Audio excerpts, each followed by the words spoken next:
Hello, everyone. My name is Trish McCabe, and welcome to Conversations from the School of Hard Knocks. This is a podcast where people from all walks of life will be sharing their stories and the wisdom they have gained from their life experiences. In no way is this show offering any kind of advice or counsel. These conversations will be of a very sensitive nature, so please be respectful in your comments, and thank you for watching. Hello, everyone. My name is Trish McCabe. Welcome to Conversations from the School of Hard Knocks. Today, I have my guest, Anthony McCabe, to join Hola. me. Hi, this is my brother. Today we're going to discuss the social constructs and how they could do some revisions.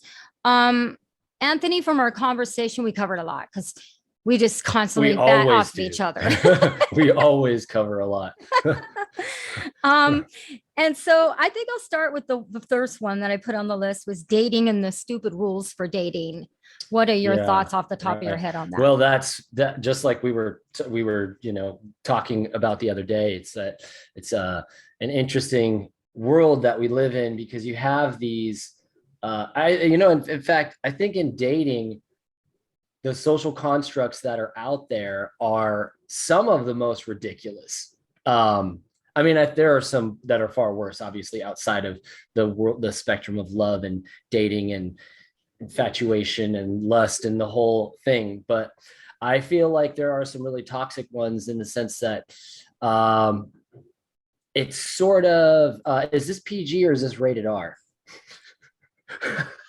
Oh, you can say whatever you want. Okay, well, I was going to say it's kind of a YouTube mind says there's fuck. an issue, then yeah, know. right. Yeah, And- like you and- had said something about you got to wait so many times before you call them. That one comes Yeah. into Oh, mind. those are all of the preliminary ones. It's like as soon as you start dating a person, it's like there's this book of rules that are like, well, you can't do this, oh, you can't do that, and if you do that, then you're creepy, or if you do that, then you're clingy, sure, I can understand the purpose of it all, but I think it tends to get blown really out of context to the point where it's like, what do you even do? And really the reason that it's I wouldn't say these are so much on the toxic side as they are on the just sort of confusing and ridiculous side, because if you go out with a person, even even if you spend a good couple hours with a person or a whole night, you're not going to know enough about them to really know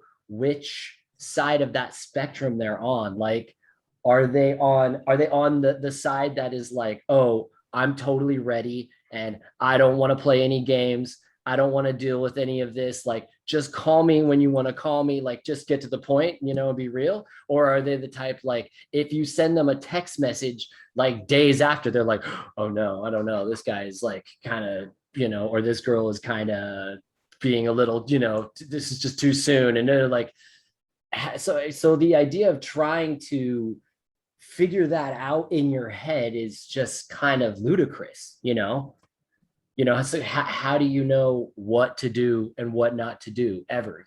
So I think people just in general just follow that formula. And the problem with that is it doesn't allow you to be yourself. If you want the person, if you want to meet somebody, you want to get to know them. If you're too busy putting on a false bravado, what ends up happening is when you're dating, you like each other for this false bravado, and then you move in together and it's like, holy crap, who is this person? You're not even, and you're not allowing yourself to be expressful as well. Right. I think that's definitely the key part of it.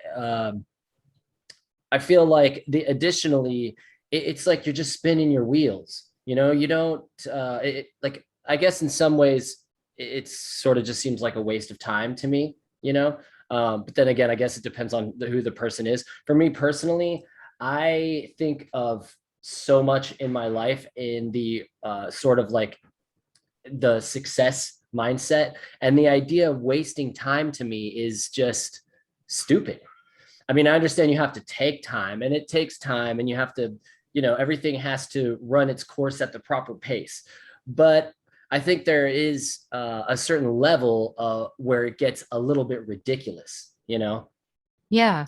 And what you said, it wastes time. I mean, if you feel like I tell people when they go out into the dating world, this is my humble 2 cents, don't date, go out and make friends. Yeah, Be right. friends, then your guard's down. You're both being yourselves. You get to see how you truly are.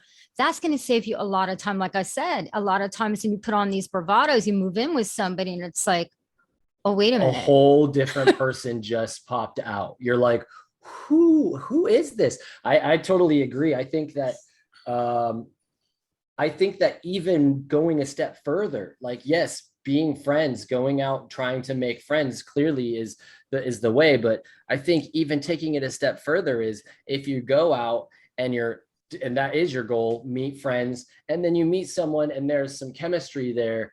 And then, it progresses and then it becomes to like, okay, now this is like it may be a romantic interest on some level. Then I think personally, I try to take it a step further. And I say, I mean, my thing is all of these constructs we're talking about, I will be right up front in the early stages of the dating, basically being like, I think all that stuff is crap. Like, this is who I am. And this is how I handle relationships. And I think that communication for one helps. But that's why I say taking it a step Huge. further is going outside of outside of the whole zone of The social constructs. norms. Because some people in that, even in that case, is that's a social construct. Like, don't go too deep too early on. But my thing is like, I would rather lay all the cards out on the table and say, hey, if that's too much for you, that's fine. We can be friends. There's nothing wrong with that. But this is who I am. And, you know, I think from there, it opens up the ability to be like, not just, hey, I wanted to make a friend. I want to meet a friend. And, that's what I'm doing. And it goes into the realm of like, now we could be like, honest. Like, I'm giving you all of it right out on the table. So then from there, it's like, it's reducing the amount of time that you might waste. Because especially, Yes. and I know you're probably going to think it's ridiculous, but for me at my age, I'm like, I don't really have that much time to waste. If I want to, get involved seriously with someone and I want to have, obviously this is a different thing, but I have to think about kids and marriage and all that kind of stuff. It's like, I don't have time to just be wasting playing games. You know what I mean? Yes. So And shouldn't they know who you are from the get-go? If you are deep, shouldn't they know that about you from the beginning? Because if they're not interested in that, it's what we talked about just before we got on the phone. This idea, we hear this a lot, this person dumped me and da. Well, you can look at it that way. You can say they did you a favor. They were honest with you right, about where they are. They didn't waste your time or their time. And right. that's kind of what you're getting at, right? I think. Yeah, I think I think, when it comes to that whole thing with breaking up and all of that, I was saying the other day when we were on the phone that it's this there's this comfortability zone that you get in. And so as soon as you are forced out of that, I really think that the brain goes into sort of an irrational state. It goes into this state of like, and it starts coming up with its own rationalizations as to why everything is happening. And that creates some sort of victim type mentality a lot of times. And then you have this whole, like you said, oh, this narcissistic person, dumped me or broke up with me and they ruined my life and The this blame and that. game. And the reality is that like, not like you said, not only did they do you a favor, but really what you're actually experiencing is your inability to deal with discomfort. Because once you get through that patch of feeling all of those illogical thoughts that sure, okay, maybe obviously there are situations where maybe the person really was a narcissist, maybe the person really was toxic, whatever the case. If that's the case, then they definitely did you a favor. But additionally, Mm-hmm. you really have to be able to stop and look at the way that our brain and our emotional system responds to discomfort. And it's almost as once you get past that discomfort, you realize like, I actually, you may not realize it, but the real truth is that it's not even actually a lot of the times that you're really sad that that person broke up with you, because, you know, there's this cognitive dissonance where it's like you don't realize it at the time, but the dissonance is that like you actually wanted to not be together. But the idea of going through that state of uncomfortability is so horrifying. Attachment. Yeah, well, and I think that's attachment. that's the side effect of attachment. The side effect of attachment is I don't want to be uncomfortable. I just, you know, that's why people stay together. They go, oh, you know what? We'll fight, we'll talk it out, blah, blah, blah. And then we'll go back to everything. And then that cycle just reoccurs and reoccurs and reoccurs. And you just keep allowing it to happen because it's like, well, what's worse? You know, you weigh out the options. Is it worse for me to have to deal with this extreme discomfort, you know?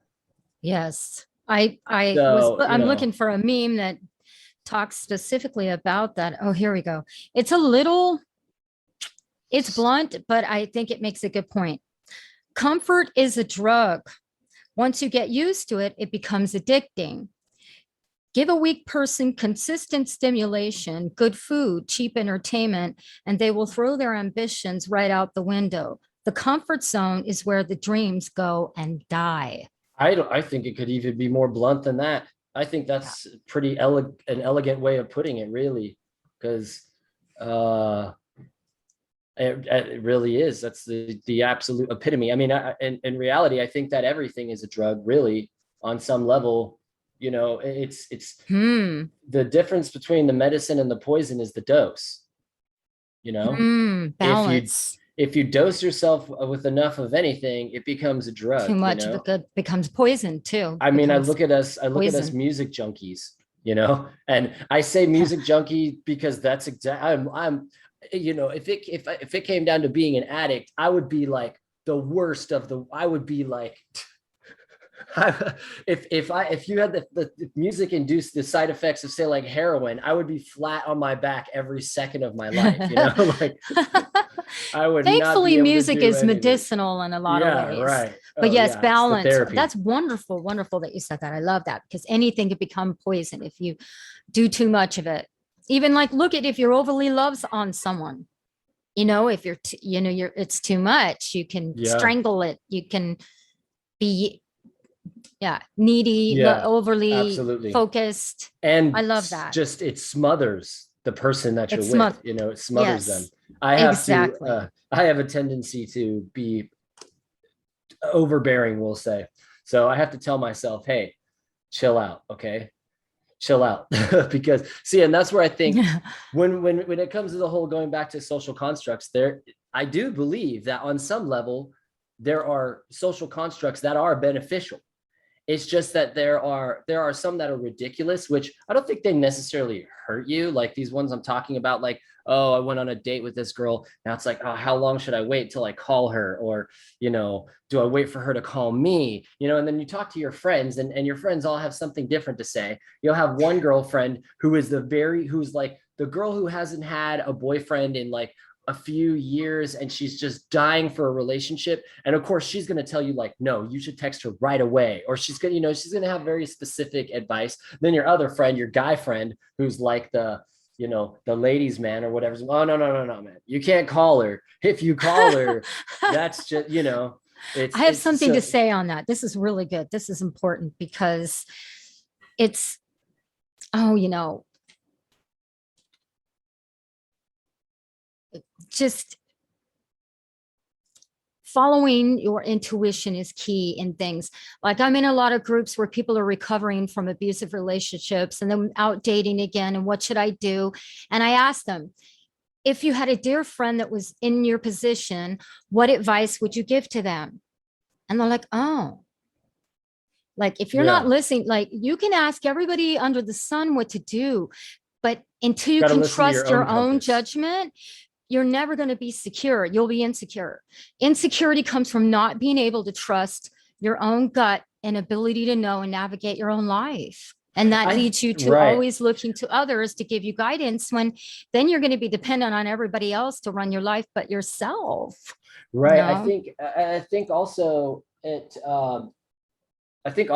not even just being able to trust your own compass, but also like that internal voice. Intuition. The defeating of cognitive dissonance is a tough one, because, and I'm definitely experiencing it on a high level. And it's pretty interesting too, because when you're aware of it and you know that you're doing it, it's like, like when you smoke a cigarette and you know that it's bad for you, so it's like similar when I tweeted the other day that I am the king of ignoring red flags. And then that's where this cognitive dissonance plays in, because there are certain red flags that will fly. And I'm just kind of like, like that's an instant, like, probably should maybe, I don't know, not necessarily cut the cord, but maybe pump the brakes a little bit here. But then there's that part of you that's like, but I'm having so much fun. so you even though my internal compass is telling me you might want to go that way, you might want to go this way, I'm like, I don't know, that way, although it seems like the dangerous route, I don't know, it seems like it could be kind of fun, so I think that it's not you're right, you do need to be able to trust your own, your judgment. Like you said, give yourself the advice you would give someone else, and but actually listen to it also. Yeah, put yourself in the third party position. And like if someone came to you with the advice that you're asking for, what would you say to them? That gives you the ability to be objective. And then the other part is the red flags, which is, and people say, I want someone loyal. I want someone I can trust. But until you're loyal and trusting of yourself and your own intuition and honoring the red flags, no one else will be able to bring it. That's why it's so important. It's so important. And the way to get the clarity, I feel, has helped a lot, is to do that. And I had to do that in a very sticky situation myself, where I had to give myself my own advice. Like, what would I, if someone was telling me this, what would I tell them? And I'm like, well, then why aren't you doing that? Yeah, it's interesting that it's hard. It's so easy to dish out advice to someone else, but when you have to give yourself the hard truth, it's difficult. It's more difficult than it seems. And I think that even kind of in a way, you can learn a little bit about compassion when you have to tell someone else advice the next time. You think to yourself, man, I know I'm telling you this, but I'm sure it's really hard for you to follow the advice that I'm giving you. And it allows you, because I have a friend who, she is constantly telling me about how her other friends, she's been in, I don't know if she still is anymore. This was a little while ago that I spoke to her, but she's been in a very toxic relationship for like long time. And I mean, it's like really toxic. And all of her friends keep telling her like, well, we just don't understand why, they give her advice, they tell her what she should do. And I mean, I'm not going to say their advice is necessarily good or bad. I've heard different things they've said to her, but they all seem to think that it's so easy. And because I was recently in a very tricky situation myself, I look at her situation and I think like, that's really difficult. And I think that's a hard part for people to really understand when it comes down to that, is that when you give a person advice, you got to remember how hard it will be. And that, I think, even for yourself, it's very hard. I guess, sorry, getting away from that tangent. No, this is good. This is good, because the thing is, if you've never been in that person's position, you can't really give advice. the honest best thing to do for a friend, if you have a friend that's in a situation, they're coming to you with advice, but you've never been in their position, that's when you should say maybe get a trauma therapist or a group therapy of, or speak to someone who knows that's better been than there. I do. Someone that's why like people, veterans get together, from the war. Because They there's can't talk to relatability. other people. They They have don't no understand reference. it. They don't get So it. they're not And going to be able to help you. Right. And it's actually kind of insensitive to, I find myself telling my friends a lot when they're going through something. And this, especially after reading just a little bit of Men Are From Mars, Women Are From Venus, like we talked about, a reasonable amount of these people are women. And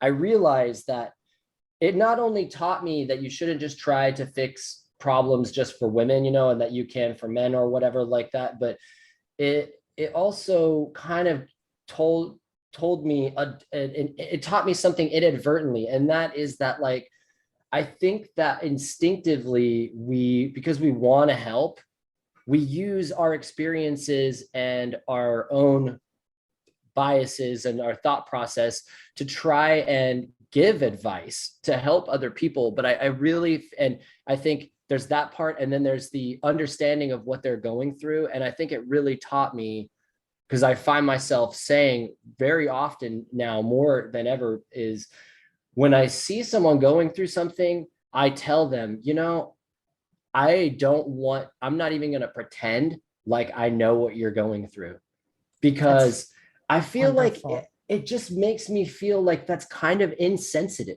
because yes. I think a lot of people have the idea that they're like, I want my friend to feel like we can relate to each other. So they go, oh man, I know how you feel. And then they go, I remember when X, Y, and Z happened to me, and blah, blah, blah. And inadvertently, and a lot of times, that can be comforting, sure. But there are the times where when you say that, the other person can sort of feel like you're not actually, I hope it might sound kind of messed up for this person to think this, but really it's not. It's like, you're not really thinking about me right now. I'm in a bad situation, and you're sort of making it, you're not intentionally making it about you, but nonetheless, you're trying to use something to relate when it's not really relatable. And I know, of course, if I was to say something like that to one of my friends, they're not going to think anything bad about me for saying that, because they understand, oh, I'm just trying to help you feel better, blah, blah, blah. You have good intentions, but the road to hell was paved in good intentions. Just because that's what you are trying to do, it's not, because it's helpful. It's not necessarily helping the situation, And so the better thing would be, what can I do to be helpful? Do you just need me to listen? Well, I think that's the key one, especially with women, is I think they just, from what I've read in that book, it's more about like, I just need to express this. And I think it's pretty profound when you actually allow that to happen, because especially with women, because I could be wrong about this, but I feel like being a man and having a lot of conversations with women who are trying to vent, it seems like it's a little bit harder for them to express that with a male than than maybe with one of their girlfriends or something, especially when it comes to like dating and stuff like that. So when you are a man and you sit down and with that person and you just allow them just to, even if it's rough and it takes them a little bit of time to like really put it into words, I guess you would say, get it out. Right. I think it really shows, I think it really gives them a different kind of gratification, because it's like, wow, this is actually a guy who's not just trying to he's not asking all these questions. He's not analyzing the problem to come up with a solution. He's just trying to be here to allow me to do what I need to do as a person and as a woman. Yourself. Yes. So, and that's really important. And we do this a lot in society. It's a form of there's a lot of indirect gaslighting that goes on in general, That's like, exactly what when happens somebody to my tells friend. you, don't Exactly. let it bother you, right? Someone will say, don't let it bother you. But the problem with that is you don't ever get to address why it bothers you. Yeah, If if somebody anything, it's tells you more like something let is it bothering fester. them, ask Mhm. them, why do you think that bothers you?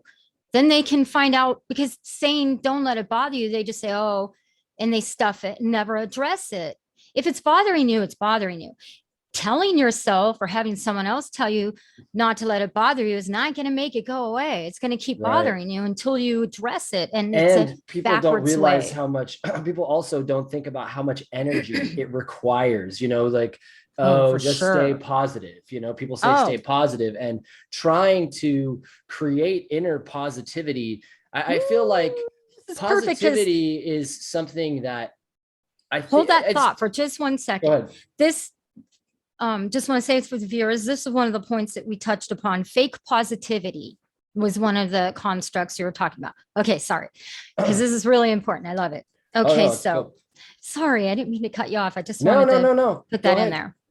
Yeah, That's so fake positivity and this, people telling you not to feel what you're feeling or not to let things bother you, and that whole idea of that's all part of the gaslighting, like you said. it's all part of the Um, gaslighting in I society th- that we're taught. it's tremendously draining to try to stay positive, um, which is why I feel like you get people who are depressed and they're like, I just want to stay home and not do anything, because it doesn't require you to put on a smile and for you to sort of, like you said, fake like you are feeling some level of positivity or feeling some kind of like good feelings. And it's almost like it's a catch 22, that it's just like this cycle. Like if I stay here, then I don't have to go out and I don't have to do that. But then you get into this stage where you're like, well, I'm always unhappy when I'm here anyway. And it's like a Mm. perpetual thing. And it But also, what it does is it promotes a negative attitude towards being negative or being not positive. Um, and so when you have that judgment, right, of, okay, so you stay home, you're depressed. And the more you think about how depressed you are and it's bad that you're depressed, you just get then stuck in this loop yeah, of, you're in a I loop. can't get to the place that I need to be. When you say, when someone says, how are you doing? And you say, not so good. Instead of saying, oh man, you got to snap out of it. You got to, don't do that. Don't do that. It's negating and dismissive and gaslighting to the person, because what their feelings are making you uncomfortable. Well, don't ask them these niceties of asking how you are. But then when you actually give them an honest answer, they don't want to hear it. Right. I This think just that, yeah, that's really true. The thing with that too is that, if you ask someone how they're doing and they're like not so good, and if you actually, you genuinely care and you think to yourself like, okay, well, you know, before I think for me, before I just go into like, oh, well, let's try to see what we can do about this. I think the first step is like, do you want to talk about it?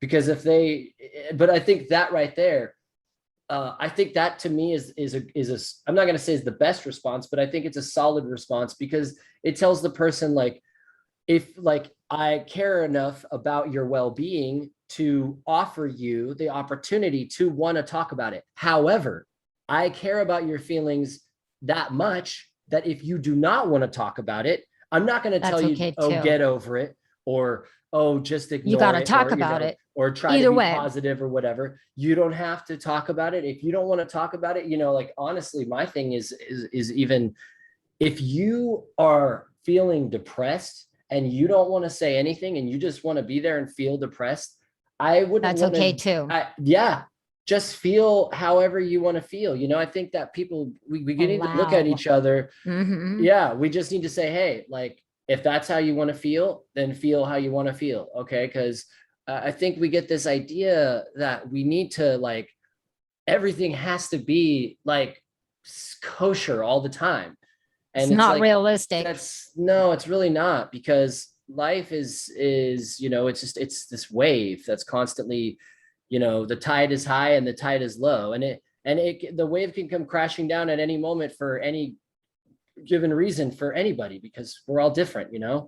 So I think that, trying to just understand that we are going to have our feelings constantly changing, is that that helps you kind of just look and go, why do I need to constantly try to make everything perfect all the time? Why does everything have to be perfect all the time? Yes. I think when you allow, and I'm not saying that if you're depressed, like, oh, give up, just be depressed all the time, don't worry. But I'm saying at the same time, it's that when you constantly try to force something, it sort of has like a negative reaction. I feel like a lot of people become more depressed when they're constantly trying to force themselves to be happy, because it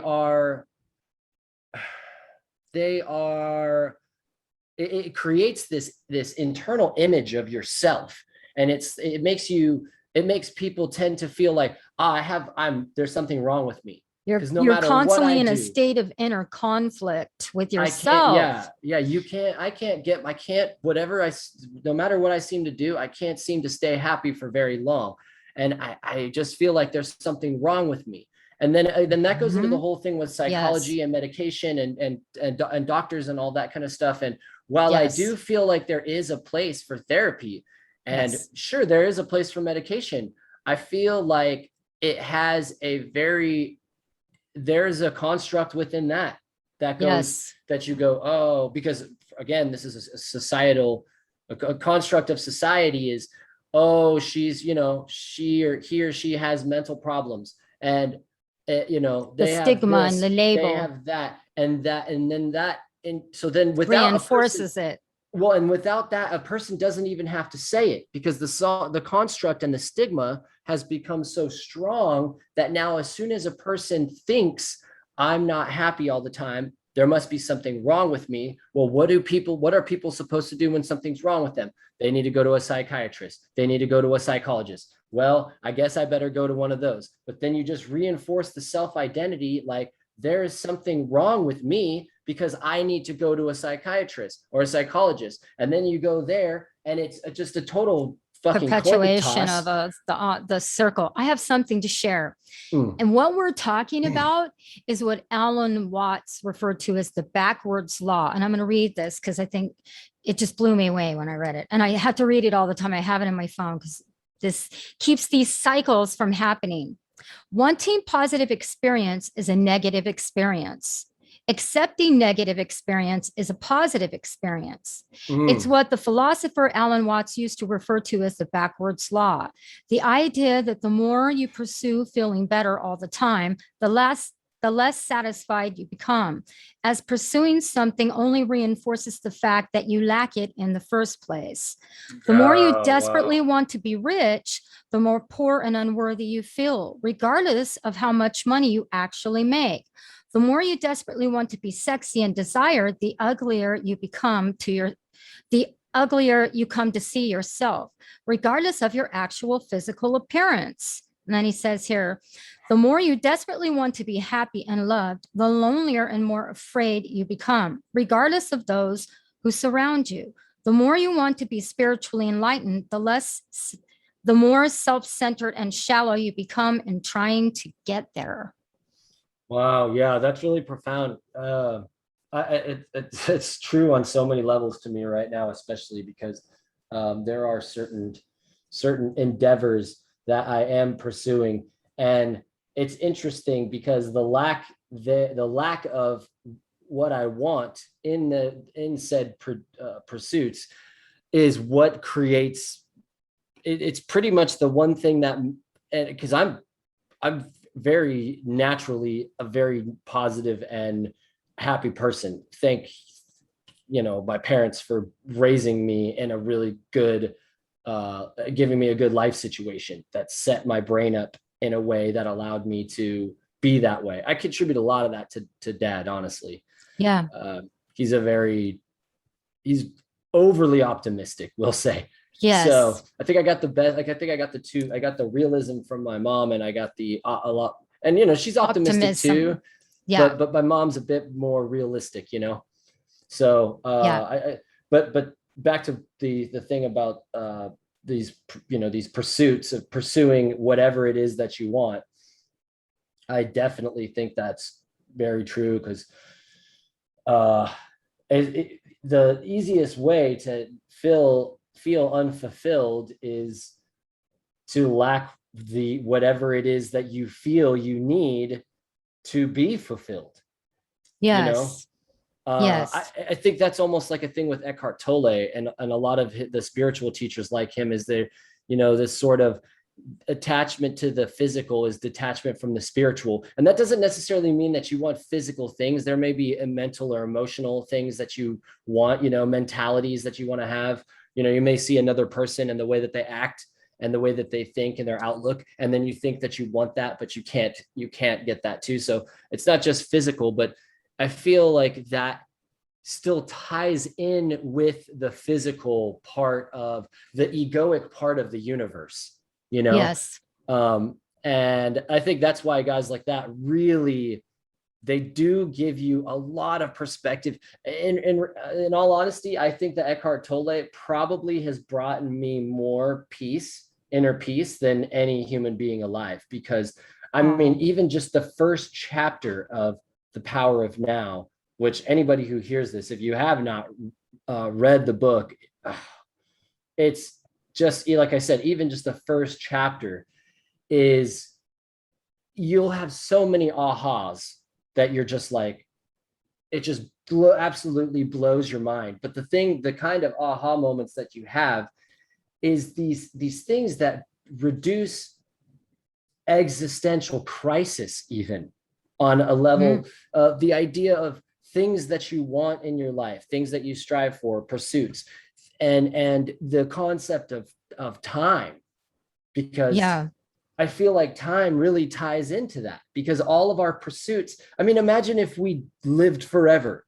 Well, if you couldn't You wouldn't have, appreciate things well, I don't even think it's not just as appreciation. much. I think you would still appreciate the things that you have, but I think what it really does is it allows it would make it to where you go, well, I mean, I have eternity to live. I don't necessarily need to be a millionaire right now. Those pursuits, it wouldn't be that they were meaningless, but I feel like when you add a time limit to something, and everything has a time limit in our reality, when you add that to it, it adds a certain level of anxiety to it. And that's where I think time is really the key culprit of your unhappiness due to the Struggles. inability to obtain what it is you are pursuing. If you're This, pursuing money, if you're pursuing success, yes, this goes back to the title of the book, The Power of Now, the power of being in the moment. And that's you've what the seen whole the thing is memes that, about. when you're in the moment, when you're anxious, you're thinking about the future. When you're depressed, you're thinking about the past. The power of now removes those and gives you a bit of a freedom to be removed from both of them and to be like, wow, well, what is now, That's the and whole concept. that you Yeah. can change the course anytime you want in any moment in time, if that makes any sense. But Yeah, it I does. totally Absolutely. get what you're saying. Yeah. And yeah, it's but a lot of things in society are, I don't think you can get to that until you deal with, well, your wounds, the things that you haven't dealt with, wounds Oh, that are wounds. unhealed, I thought you said wounds, runes, like your ruins. not ruins, no, your wounds. Yeah. I think that until we start to address those, it's going to be really hard to get to what Eckhart Tolle is talking about. It I is. think you It's have true. to, because that's where the people say, a lot of people in the spiritual community, and I mean nothing against them, but this, be positive. Mm. Well, what is that? We need to actually have some more deep conversation about what positivity actually is and what negativity is. People use those terms out of context a lot, and they use them in a global sense. I think we need to start breaking situations down, situation by situation, because no two are exactly the same, if that makes any sense. So anyways, yeah, sorry, the thing with the thing with like you were saying about healing your wounds, I think that a core of that is exactly the whole topic of this entire episode, is that I feel like one of the things that makes it so hard to heal your wounds are constructed ideas that are put in place by society. yes. I feel like it's the kind of thing that you can't until you become consciously aware and you have the ability to it's not just being aware, because somebody can hear this and go, okay, cool, social constructs. If maybe they've never heard the term, maybe they just they never really understood the whole concept. It's a new concept to them, so now they know the concept. Well, the problem is you still have the inability, you don't have the ability to recognize because there are so many, so many, that you don't have the ability to recognize them within your own brain. You don't, and that's where, like you said, it's not like if you want to start trying to live in the now, like they talk about in these spiritual books, it's not something that you can just jump on it. Because like when I started reading that, and I was reading Deepak Chopra and other books in that realm, they have these practices that they kind of explain that you need to do. And it is not like, it's not an easy thing to learn. It's not even like, oh, you can learn to drive a car, you can learn to ride a bike. That's not too hard. No, this is like something that requires a lot of time and a lot of practice. And I think it's the same thing when it comes to defeating social constructs. Is like, look, I can talk about it all day. I can tell you about it all day, but until it's almost like it has to become a part of your life, to where, and that's where, like, I made that a part of my life. So now I find people who, when I explain this to them, they're confused. They're like, Here's the thing about that. When people talk about being enlightened, I think the most enlightening thing you can do is what you said: become self-aware. Start paying attention to yourself. And practice it. Yeah, start being mindful of how you react to things, and start being mindful of how certain things affect you, and be like, wow, that really triggered me. The triggers. Yeah, right. Like when you start becoming self-aware is huge. That's why I say when someone says something is bothering them and you tell them not to, they don't get to address why it bothered them. And then they walk around dragging this ball and chain. And so honor someone when you don't tell them that. Ask them, why does that bother you? What do you think that's about? Because those are the questions they should be asking themselves in all reality. But a lot of people don't, that's not their thought process.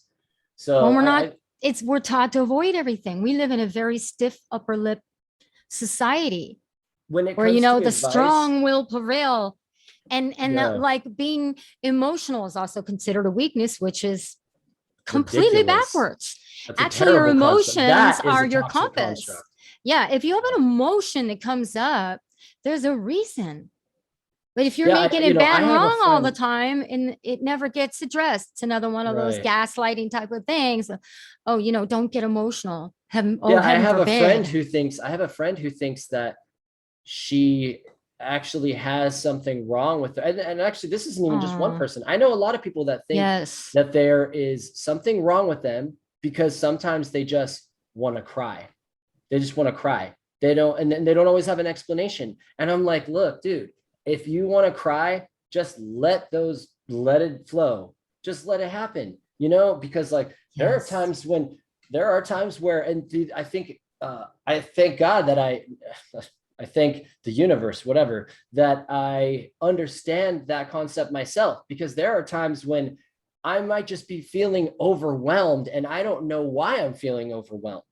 There are some times where I'll just be having existential crisis, and you know what? The tears, if they're going to come out, They're just going to come out, because the reality is that when you cry, you release endorphins, you release oxytocin. It's part of your healing. Absolutely. And you know, the reality is that like you may need healing and you don't even know. You may have, when you're sitting there going, why do I feel like I want to cry? I don't even know why. I have no reason to. And that's because our psychology and our chemistry is so much deeper than people think. They think on this surface level that that's that level right there. That is the level of the social construct. That is the level where everything is right there. And they think of all these reasons why they should or shouldn't be, however it is. And it's like, yeah, but there's so much going on down here that you are not aware of. You have, because whether it should or shouldn't,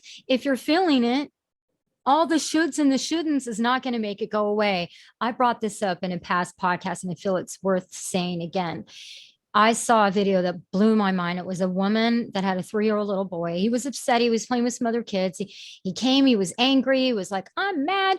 And he was just at the age where he could kind of articulate that he was upset, and they're not doing it done. She's, instead of making him feel bad and wrong and saying, you need to calm down, right? She said, okay, you're angry. What do we do when we're angry? So validating his anger for one thing. And so we count to 10. Okay. What are we angry about? Let's talk about that. He got to talk about it and everything else. And then she said, okay, now we're going to take some deep breaths. And she says, how are you feeling now? Are you feeling better? He goes, yeah. You think you could go play now? Yeah. So, and this is key. This is so key. To learn how to manage his emotions. I see people say, control your emotions. That's not quite accurate. It's more address them, work through them, give them a voice, and then you can get past them. But pushing them away, well, we see where that's getting us. It really goes with it. It really goes with what Eckhart Tolle teaches about the what he calls the pain body. And it's basically like, you know, because in the first chapter of his book, he was talking about how he wanted to commit suicide, and he was laying on his bed and he said to himself, how can I live with myself? And then he had an aha moment. He had an epiphany, and he thought, well, wait, if I cannot live with myself, then I am not the only I within me. There is something else within me. And that's why, you know, you have a conversation in your head. Some people say, oh, I have multiple conversations with, it's as if there are different characters in my head. Well, okay. So there's something to be said there. So when you have emotions, when you have feelings, when you have thoughts, that's a certain part of your, you know, like as Eckhart calls it, the ego, the pain body is saying, the pain body is responsible for so many things. And so when you stop and you listen to that and you go, okay, I hear what you're saying, but then you deal with it, like you're saying. This is what they mean by befriending it. Yeah. Befriend your dark side, befriend your emotional side, make an alliance with it. If you try to understand it and come from a place of acceptance and understanding, and you let it teach you, a lot of times you can even say, what's going on? What is this trying to teach me even about yourself? That's so important. Yeah. Then you'll be able to understand it, and you won't feel like you need a therapist and you're crazy and you're broken and whatever conversations you are becoming your own therapist. Yes. Really. You know, I have, it's funny, I have a hat it's got a hand, a human hand and a monster looking hand, and they're like shaking hands inside of like a circle, and it says, down with my demons.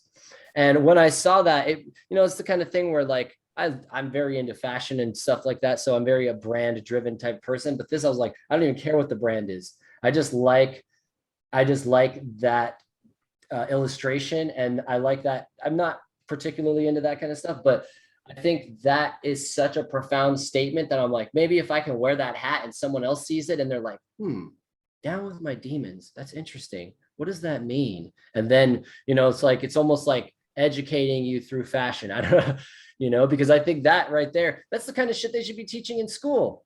Why aren't they teaching kids this? Why aren't they saying, hey, you know, when you have that little voice in your head and it's telling you that you're ugly or that you're stupid, or, and I mean, maybe now, I don't know. I haven't been to school in years. Maybe now they do have this kind of stuff, but I think these are profound lessons that they need to be teaching young kids very at a young age, Okay. you know? This is great because I've done several. I'm doing a series right now, actually, on insecurities and where they come from.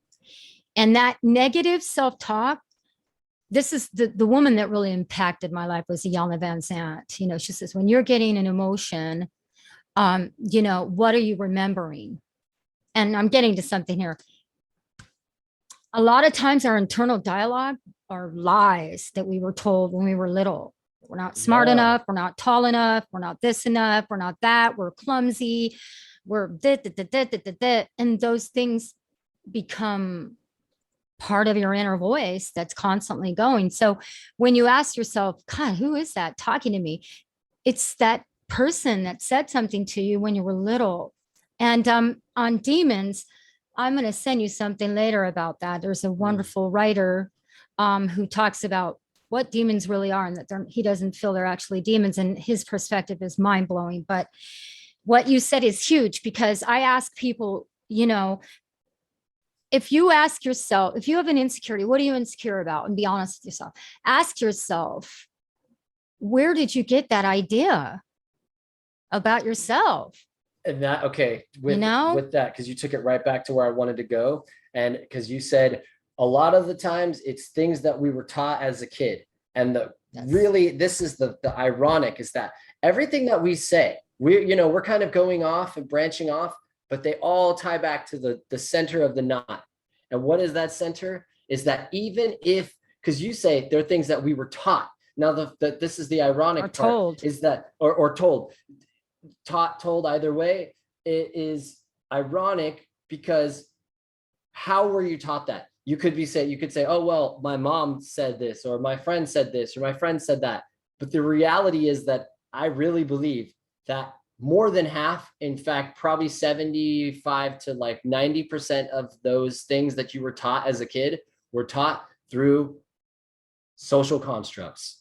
Those things were taught to our parents and their parents and their parents, and it gets passed down from one generation to the next, these beliefs. That's the whisper of 1,000 generations. That's why we still have constructs today that exist that were built thousands of years ago. It's like, how can something last for so long? How can it last for so long? And it's ironic because I think there are certain levels where it's not toxic. It's okay.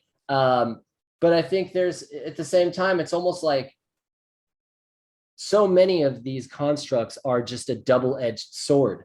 Like there can be, like you can take fashion, for example. There are people who are like, oh, I thank God for fashion, because fashion taught me that I could dress myself up and it showed me how beautiful I can really be. And it made me appreciate who I was even when I wasn't dressed up and blah, blah, blah. But then you have the other edge of the sword, which is fashion is a superficial thing that makes people feel insignificant. It makes others feel less than because there are levels. It creates status. It's so deep. That's so on the list, status and the idea of a class of people. I'm just going to say it. There's no such thing, viewers. There's no such thing as a class of person. It's not real. That's because social constructs in general are not real. Like it's funny. I don't know if you've ever seen the movie Zoolander, but there is. I didn't. I'm sure it's funny because I like him. He's really funny. Yeah. Well, there's a part where Ben Stiller is in the beginning. He's like the big model, he's the famous model of the world. He's like the Fabio, or whoever, I guess. So. And then very quickly his career gets turned around and he ends up getting sort of suckered into this brand deal with a clothing brand. And they basically take homelessness and trash and dirt and they call it derelict. So instead of derelict, they call it derelict, and they make it appear. They take this homeless look and make it look like all bougie and total posh satire and high fashion, right? And so it's almost like, I know that's a fiction, but it's almost like they were able to construct homelessness into being this elegant, high fashion-esque type thing in the movie. So it just goes to show that like, and even so, even in reality, in the real world, you will find things that were in the beginning. I remember, oh my gosh, like for example, I remember in the beginning, Crocs. Everyone was like, oh my God, like you wear Crocs, like, oh, that's like some shit, some like yuppie farmer, blah, blah, blah, redneck thing. You know, that's what the kind of things that people would be saying. And now it's like you see these big rappers wearing Crocs. You see like celebrities, pop singers, actors. You know, Crocs are like the cool shoe. So where's the construct? Vans. You know, Ours used to be Vans back in high school. Oh, Vans. Vans. Vans are untouchable. You know, Vans are always good. Vans will always. Vans are the shoe that you absolutely can never go wrong. Get tired of. Yeah. Well, you know, but again, it just goes into the whole thing with the Crocs is that like it wasn't cool, but now it's cool. So I don't know why, but I just think croc and croc is shit. That word is funny to me. Why they chose You've that seen word. those shoes though, right? You know what I'm talking about. Probably, but I probably don't know. But here's something we'll say on this subject is, you know, the idea of duality in things, and that there are pros and cons.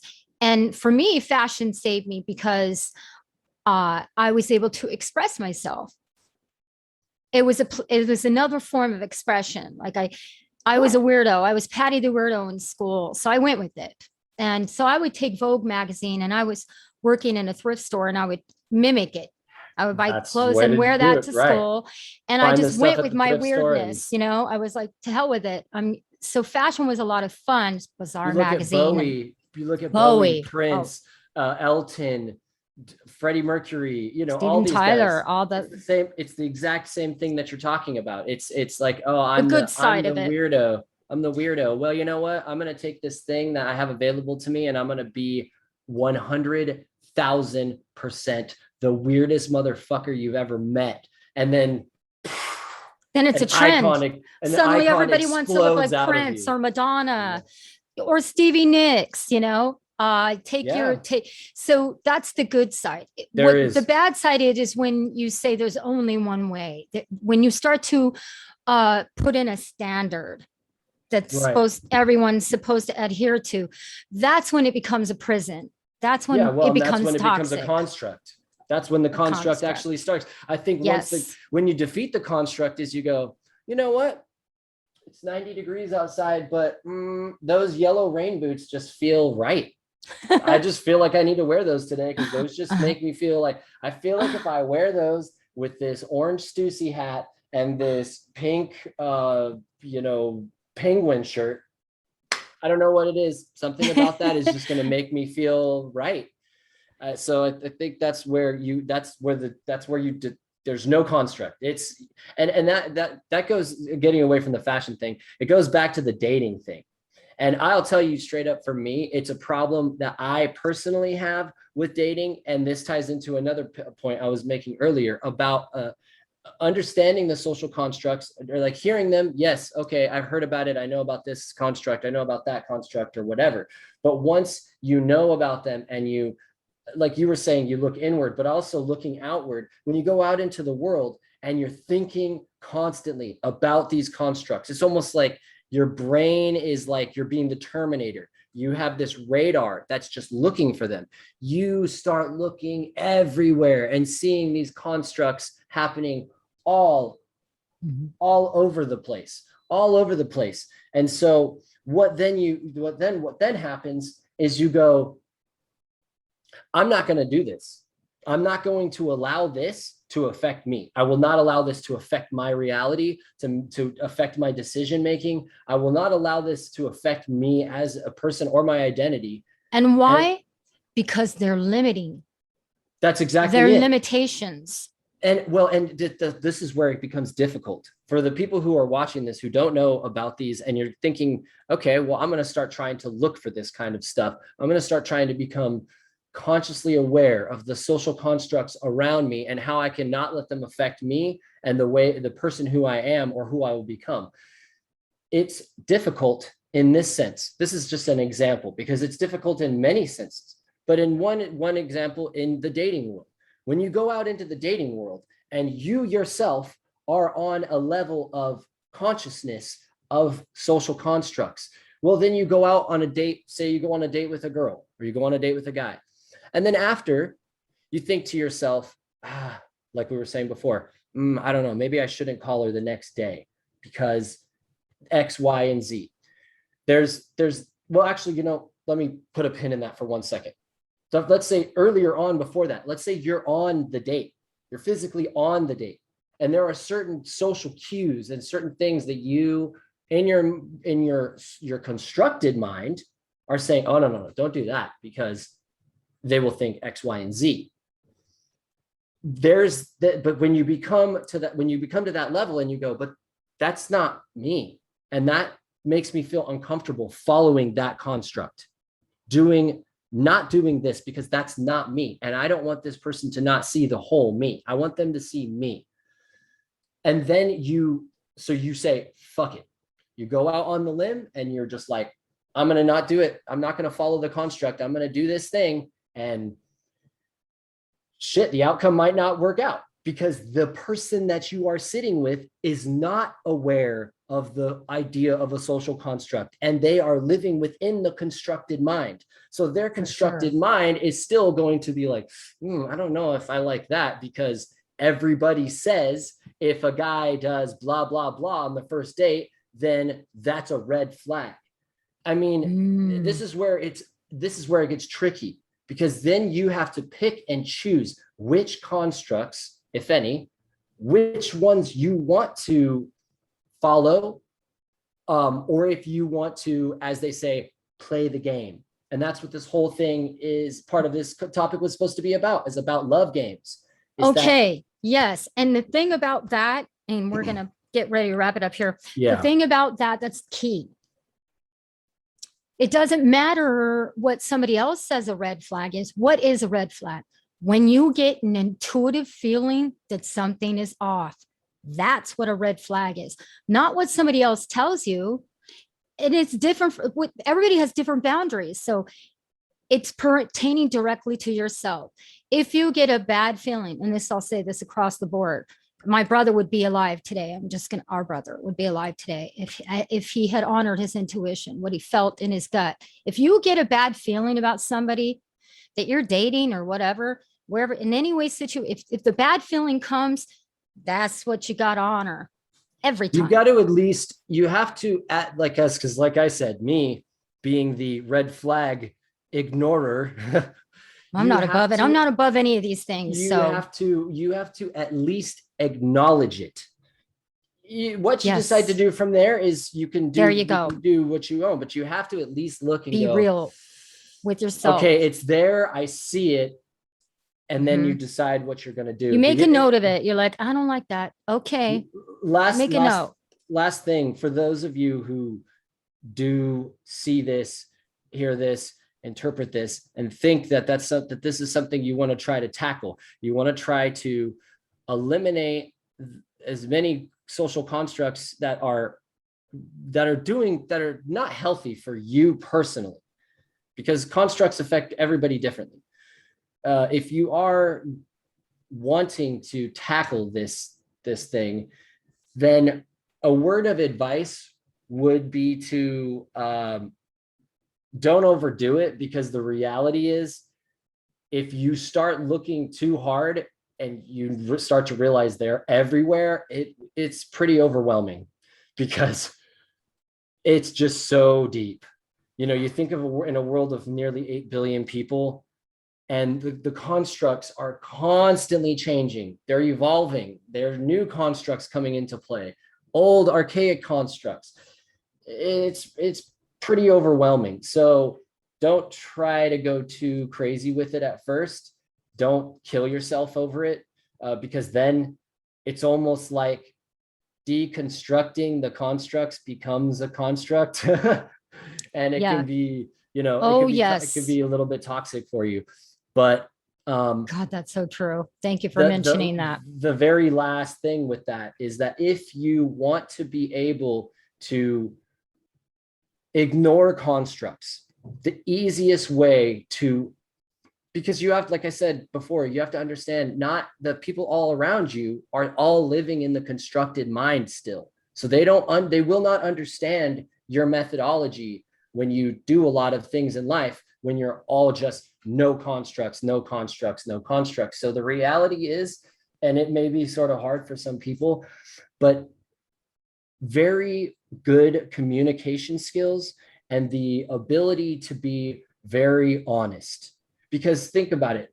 I'm almost done here, but if you were on that date that we're talking about, that date scenario, and you have this social construct that you want to get around, like maybe you are a person who falls in love very easily, right?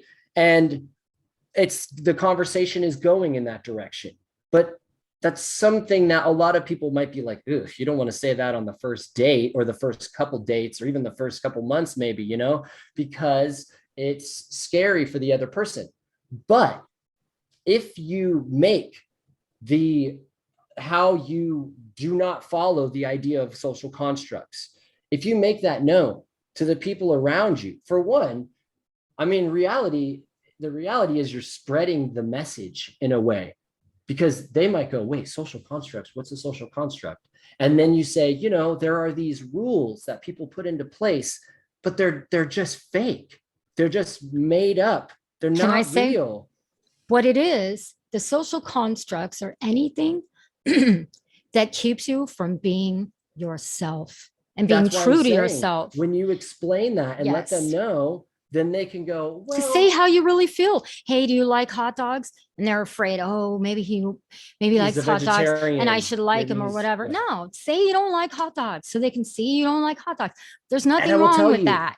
The real beauty of it is that it is so liberating. It makes you feel like, it's a road to liberation. I can finally just talk. Be myself. I be can true. Be myself. Say how I really feel. Have to be afraid. On a closing note here. Of that.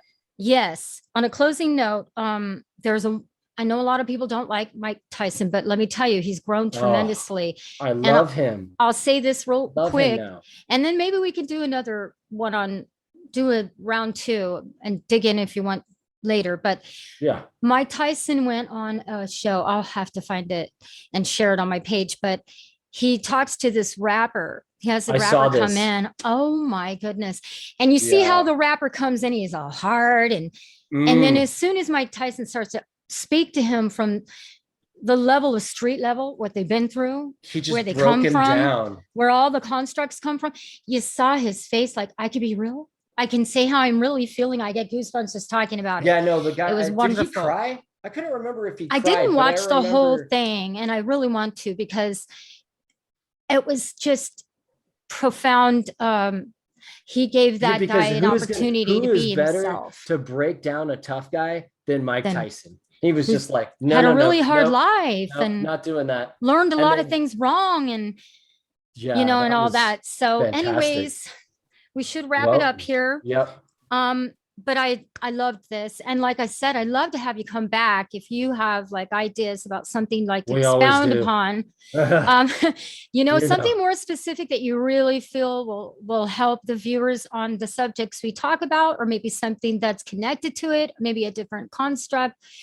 Please. I mean, I'd be happy to, because I feel these are the real conversations that we need to start having in society. This is where change is going to happen. Our human behaviors and where they come from. Our behaviors, instead of deeming people bad and wrong, starting to understand them and changing the way we do things and changing the world. So that's what I'm up to here. That's what we're up to here. That's what we're doing, helping people understand who they really are. Yeah, and giving them a chance. Giving them a chance. Hey, here's your chance to just be real, be real and be true to yourself and breathe breathe. Yes. Thank you, Anthony, so much. Again, think about that. And hopefully we'll see you back here again. Thank you, viewers, for watching. Have a lovely day. And until next time. Bada bang. Bye.